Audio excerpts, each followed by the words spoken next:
Hello les amis, je vous retrouve pour une nouvelle vidéo sur le football et la Ligue Europa et je vais vous présenter le match Sporting Portugal contre Atalanta de Bergame. C'est un match qui a lieu ce mercredi 6 mars 2024 à 18h45 pour le compte des huitièmes de finale aller de cette Ligue Europa saison 2023-2024. Alors dans cette vidéo, on va revenir sur le parcours de ces deux équipes dans cette Ligue Europa pour en arriver à ce niveau de la compétition. Puis on verra ensuite le classement des meilleurs marqueurs pour ces deux équipes dans cette Ligue Europa. Puis on enchaînera par les 10 derniers résultats, toutes compétitions confondues et les stats, et on terminera par les compos d'équipe et tactiques éventuelles, ce qui nous permettra d'avoir une idée, une tendance à ce match. Alors pour en arriver là, étonnamment, les deux équipes étaient dans le groupe D de la Ligue Europa. Petite correction, il n'y a aucune équipe qui venait de la Ligue des Champions qui a été reversée de la Ligue des Champions. Les deux équipes étaient dans le même groupe de la Ligue Europa, alors c'est assez étonnant qu'elles se retrouvent en huitième de finale de cette compétition. Donc l'Atalanta de Bergame avait fini premier du groupe avec 14 points en 6 matchs, 4 victoires de nul, aucune défaite, 12 buts marqués, 4 buts encaissés plus 8 de différence de but. Donc l'Atalanta de Bergame avait été qualifié directement pour les huitièmes de finale.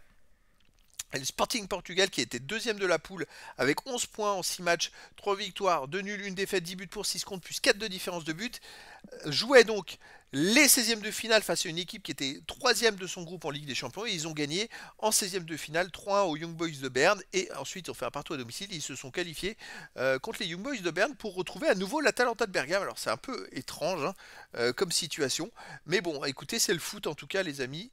Alors au classement des buteurs dans cette compétition de Ligue Europa tout simplement, on a donc pour le Sporting du Portugal Victor Gyökeres qui est à 5 buts, ensuite on a Ignacio 3 buts, après pour l'Atalanta de Bergame on a De Ketelaere avec 2 buts, après Gonçalves du Sporting Portugal 2 buts et après il y a plein de joueurs à un but pour les deux équipes.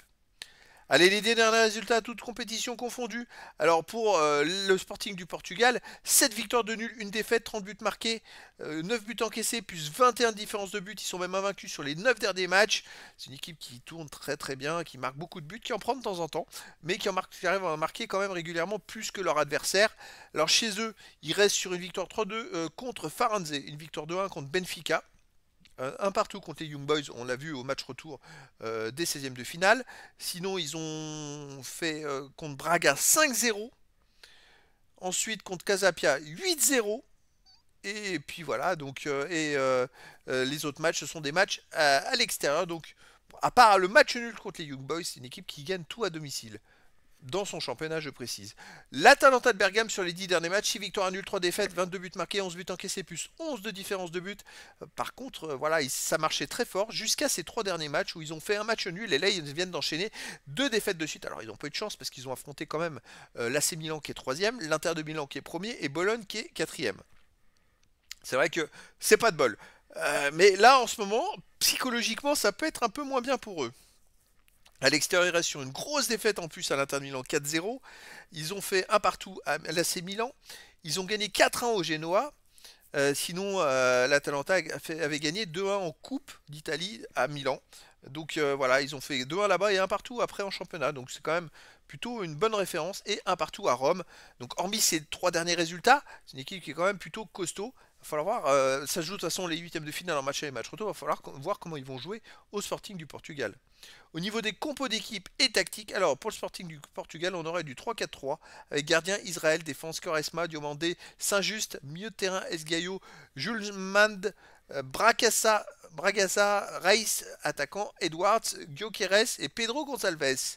Et pour l'Atalanta de Bergame, on aurait du 3-4-1-2 avec gardien Carnesecchi, défense Calvini, Jim City, Kolasinac, milieu terrain Attebourg, Pasalic, Ederson, Zappacosta, milieu offensif Coupe Miners, attaquant Miranchuk et De Ketelaere. Donc voilà les amis, le décor est planté entre ces deux équipes. Difficile de se faire une idée sur laquelle sera la plus forte parce que les deux équipes se sont déjà affrontées et ça s'était tourné à l'avantage de l'Atalanta de Bergame. Sauf que là, le Sporting du Portugal me paraît un peu plus en forme que l'Atalanta qui vient d'enchaîner beaucoup de matchs contre des grosses équipes qui n'a pas fait des bons résultats. Donc psychologiquement c'est moins bien. Qui est peut-être fatigué de l'enchaînement des matchs. Eh bien écoutez, en tout cas, verdict ce mercredi 6 mars 2024 à 18h45 pour le match de 8e de finale aller de la Ligue Europa saison 2023-2024. Le Sporting Portugal reçoit l'Atalanta de Bergame. Voilà les amis, je vous dis à très bientôt pour une nouvelle vidéo.